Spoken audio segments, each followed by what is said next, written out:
یہ کرامت ہی ہوتی ہے، کبھی میرے پہ کوئی کیفیت طاری ہو جائے۔ وہ سوال ایسا تھا کہ مجھے اچانک ذہن میں آیا کہ یہ بڑے عرصے سے ادھار تھا میرے اوپر کہ میں ایسے ویڈیو ریکارڈنگ میں آفیشلی بھی لے کے آؤں کہ ایک رات میں 2 قرآن تھے، 3 قرآن تھے، 8 قرآن، خدا دا نہ آ جائے، اللہ کو ڈر جاؤ۔ اب مرزا جلمی ذرا اس حدیث کا انکار کرے جو کہ صحیح بخاری کے اندر 3417 نمبر 3417 نمبر روایت موجود ہے۔ اپنی سواری پر زین کسے جانے سے پہلے داؤد علیہ السلام پوری مکمل زبور جو کہ حجم کے اعتبار سے قرآن مجید سے بڑی کتاب ہے، شروع سے لے کر آخر تک مکمل اس کی تلاوت کر دیتے تھے۔ اب یہ جو داؤد علیہ السلام کا عمل ہے تم کہو گے یہ بھی عقل میں نہیں آتا۔ بسم اللہ الرحمن الرحیم۔ مرزا جیلمی نے کچھ عرصہ پہلے ایک بیان ریکارڈ کروایا تھا جس کا عنوان تھا کتابوں کا خدا اور بابوں کا خدا اور۔ اس بیان میں مرزا نے جو پوائنٹ رکھے، جس بنیاد پہ یہ دعویٰ کیا تھا کہ کتابیں خدا کا کچھ اور تعارف کرواتی ہیں اور بابیں کچھ اور تعارف کروا رہے ہیں، ان میں سے ایک پوائنٹ یہ تھا کہ کتابوں میں یہ لکھا ہوا ہے کہ جس نے 3 دن سے پہلے قرآن پڑھا اس نے قرآن کو نہیں سمجھا، اور ان کے بابے ایک ایک رات میں کئی قرآن پڑھ جاتے تھے۔ لہذا ثابت ہوا کہ کتابوں کا خدا اور ہے اور بابوں کا خدا اور ہے۔ بحمد تعالیٰ اللہ کے فضل و کرم سے دلائل کے ساتھ ہم نے مرزا کے اس اعتراض کو جڑ سے اکھاڑ دیا، جس بنیاد پہ اس نے یہ کہا تھا کہ کتابوں کا خدا اور ہے اور بابوں کا خدا اور ہے۔ اور میں نے مرزا جیلمی کو اللہ کے فضل و کرم سے دلائل کے ساتھ اس کا جواب دیا کہ اگر اس بنیاد پہ تم یہ کہو کہ کتابوں کا خدا اور بابوں کا خدا اور، کہ بابے ایک رات میں قرآن پڑھ جاتے تھے جبکہ کتابیں اس کی نفی کرتی ہیں، تو یہ عمل تو نبی کریم علیہ الصلوۃ والسلام کے صحابہ کرام رضی اللہ تعالی عنہم بھی کرتے تھے، تابعین بھی کرتے تھے، امت کے بڑے بڑے ائمہ محدثین فقہا، ان سے یہ عمل ثابت ہے کہ وہ ایک ایک رات میں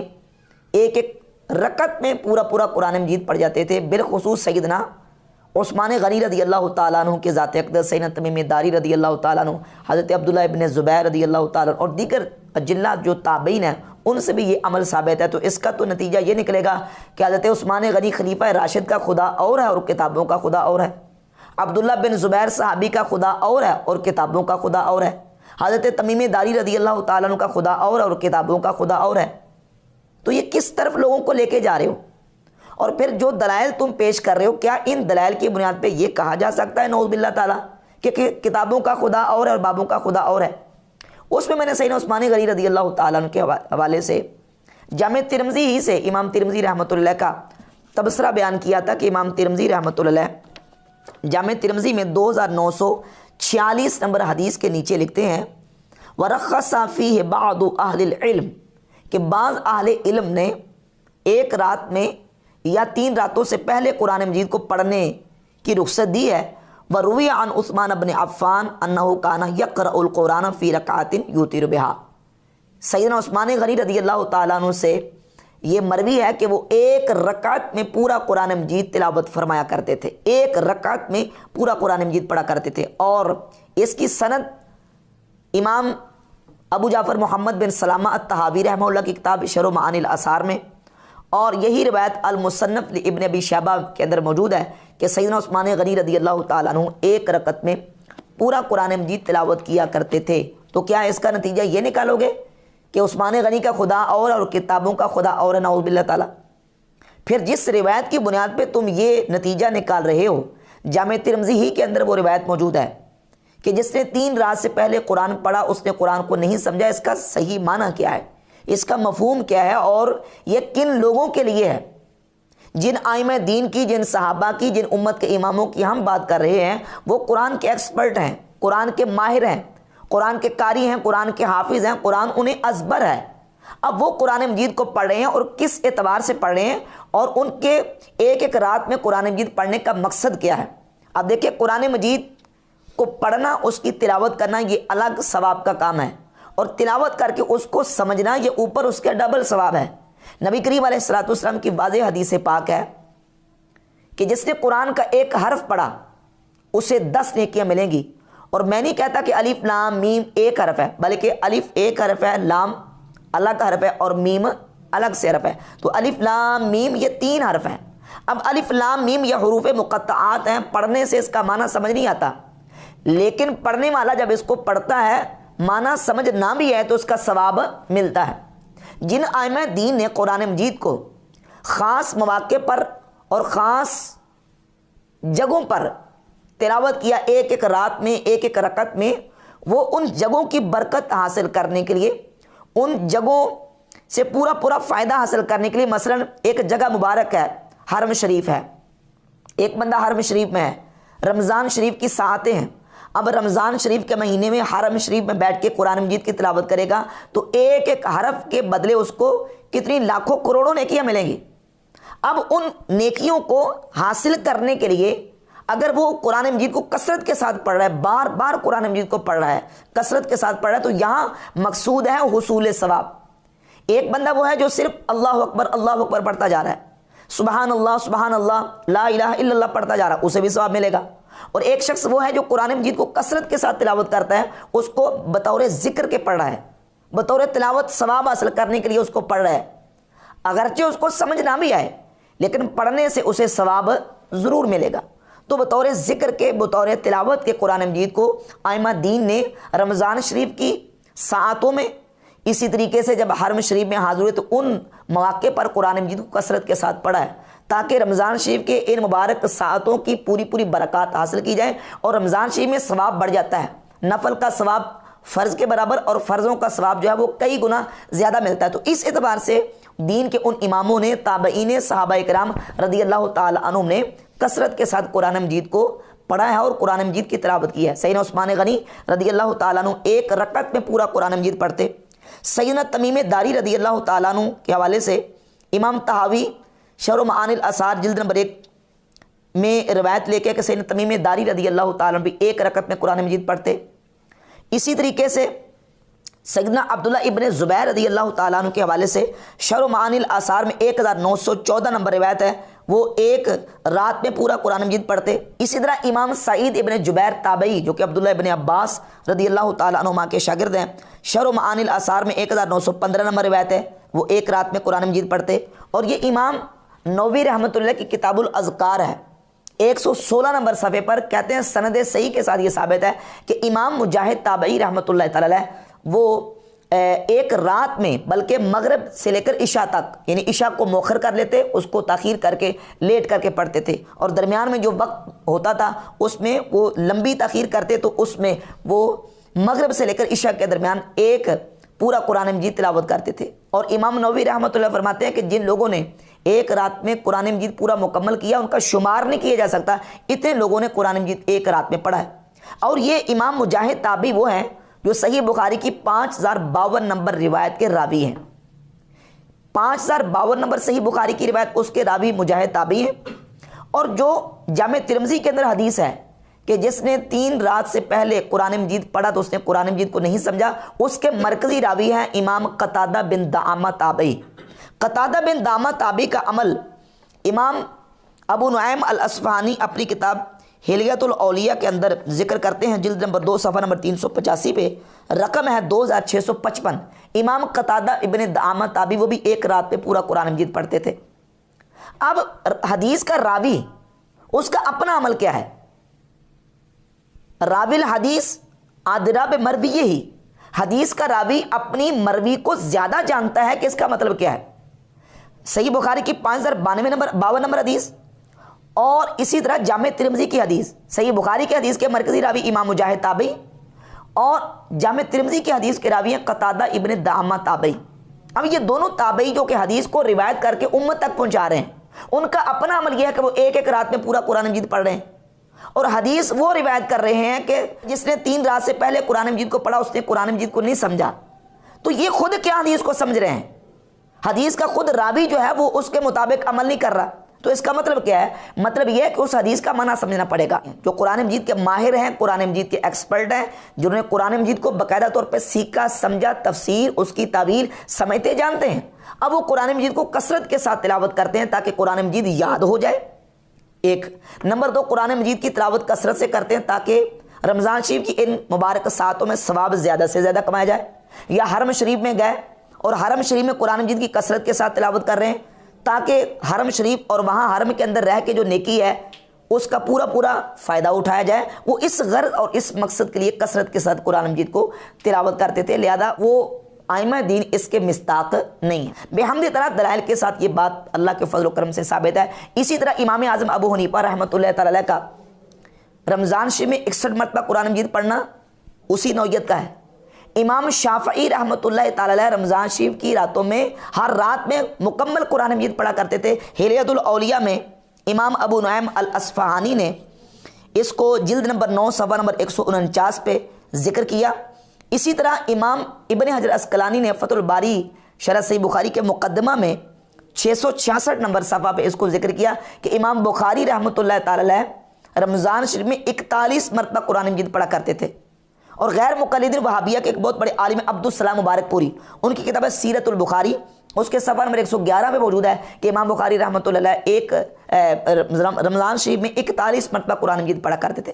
تو یہ دین کے جو ائمہ ہیں وہ قرآن مجید کو کثرت کے ساتھ پڑھا کرتے تھے، ان کا مقصد یہ ہوتا تھا رمضان شریف کی مکمل برکات حاصل کی جائے۔ اب یہ سارے دلائل بحمد تعالیٰ میں نے دیے، تو مرزا جیلمی نے اپنے اوپر اس کو ادار سمجھا اور ابھی نیا بیان دیا اور کہتا کہ میرے اوپر یہ ادار تھا جس کو میں نے چکانا تھا اور آج اس ادار کو میں چکا رہا ہوں۔ حضرت عثمان غنی رضی اللہ تعالیٰ عنہ کے حوالے سے بیان دیا جاتا ہے، جی ایک روایت ملتی ہے کہ وہ ایک رات میں قرآن مجید پڑھا کرتے تھے، جبکہ حدیث کے اندر ایک رکعت میں پورا قرآن مجید پڑھا کرتے تھے۔ تو دیکھیں جی، کہتا ہمارا یہ پلیٹ فارم جو ہے نا، یہ اس کا اصول یہ ہے کہ ہم ہر چیز کو قرآن اور بخاری مسلم کے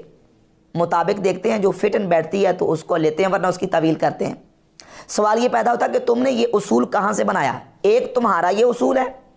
اور ایک تمہارے بابا سابقہ بابا جوید احمد غامدی کا اصول ہے، وہ کہتا ہے جی قرآن اور موطا امام مالک کے مطابق ہم دیکھیں گے،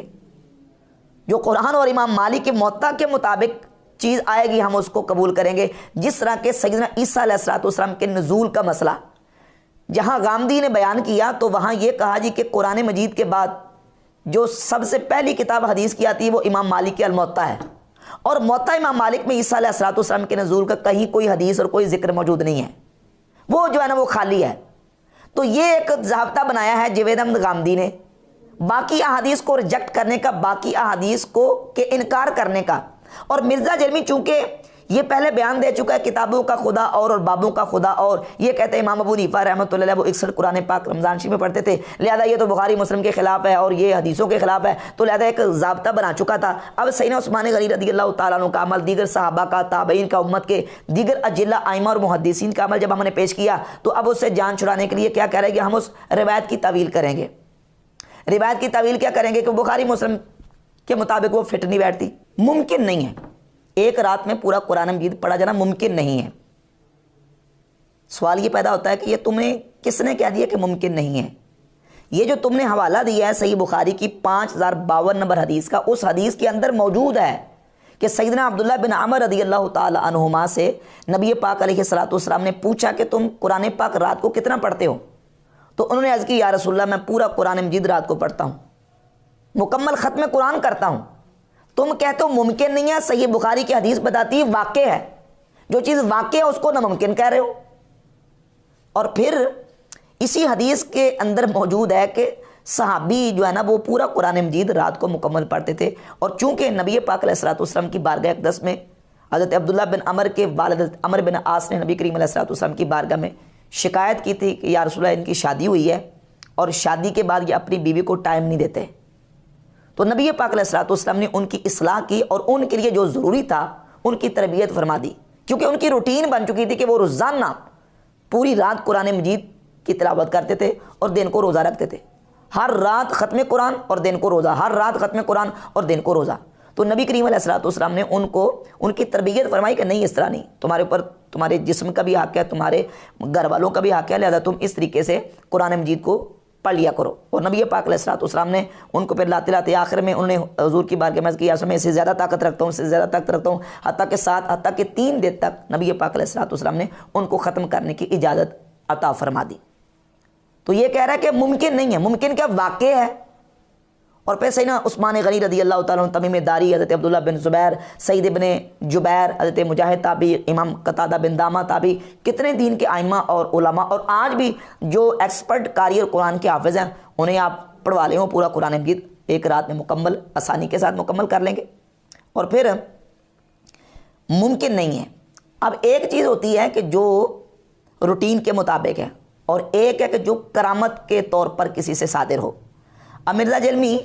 ذرا اس حدیث کا انکار کرے جو کہ صحیح بخاری کے اندر 3417 نمبر 3417 نمبر روایت موجود ہے۔ اللہ رب العزت کے نبی جناب سیدنا داؤد علیہ السلام کے حوالے سے حدیث موجود ہے۔ نبی پاک صلی اللہ تعالی علیہ وآلہ وسلم نے فرمایا سیدنا داؤد علیہ السلام کے حوالے سے کہ داؤد علیہ السلام اپنی سواری کی زین کسنے کا حکم دیتے۔ خفف علی داؤد علیہ السلام القرآن، داؤد علیہ السلام پر قرآن ہلکا کر دیا گیا، یعنی آسان کر دیا گیا۔ قرآن سے مراد یہاں زبور ہے جو حضرت داؤد علیہ السلام پر کتاب نازل ہوئی۔ قرآن یہاں مقروء کے معنی میں یعنی پڑھی گئی، جو کتاب پڑھی جاتی ہے، پڑھی گئی ہے، جو داؤد علیہ السلام پہ نازل ہوئی۔ فَكَانَ يَأْمُرُ بِالدَّوَابِّهِ، وہ حکم دیتے اپنی سواری پر زین کسنے کا۔ فَيَقْرَأُ الْقُرْآنَ قَبْلَ أَن تُسْرَجَ دَوَابُهُ، اور اپنی سواری پر زین کسے جانے سے پہلے زبور کی تلاوت کر دیتے تھے۔ اب زین کتنی دیر میں کسی جا سکتی ہے؟ 2 4 5 10 15 20 منٹ، آدھا گھنٹہ لگ جائے گا۔ آدھا گھنٹہ ویسے نہیں لگ سکتا، لیکن کتنی دیر لگ جائے گی زین کسے جانے پر؟ داؤد علیہ السلام پوری مکمل زبور جو کہ حجم کے اعتبار سے قرآن مجید سے بڑی کتاب ہے، شروع سے لے کر آخر تک مکمل اس کی تلاوت کر دیتے تھے۔ اب یہ جو داؤد علیہ السلام کا عمل ہے، تم کہو گے یہ بھی عقل میں نہیں آتا۔ بھئی یہ معجزہ ہے اللہ کے نبی کا، اور جو انبیاء علیہ الصلوۃ والتسلیمات کے معجزات ہیں، اللہ رب العزت جل شانہ اگر کسی ولی کو وہ چیز عطا کرتا ہے تو وہ ولی کی کرامت ہوتی ہے، اور نبی ولی کی جو کرامت ہے وہ اصل میں حقیقت میں نبی کا معجزہ ہوتا ہے۔ امام بہقی رحمۃ اللہ علیہ نے دلائل النبوہ کے اندر اور حافظ ابن کثیر نے البدایہ و نہایہ پوری فصل باندھی اس مسئلے پر کہ جو نبی کریم علیہ السلام کی امت کے اولیاء سے کرامات صادر ہوئی ہیں، وہ کرامات اولیاء نبی پاک علیہ السلام کا معجزہ ہیں، کیونکہ ولی کو جو کرامت ملتی ہے وہ نبی کی برکت سے حاصل ہوتی ہے۔ تو نبی کریم علیہ السلام کے امت کے اولیاء کی جو کرامات ہیں وہ رسول اللہ صلی اللہ علیہ وآلہ وسلم کے معجزات شمار ہوتی ہیں۔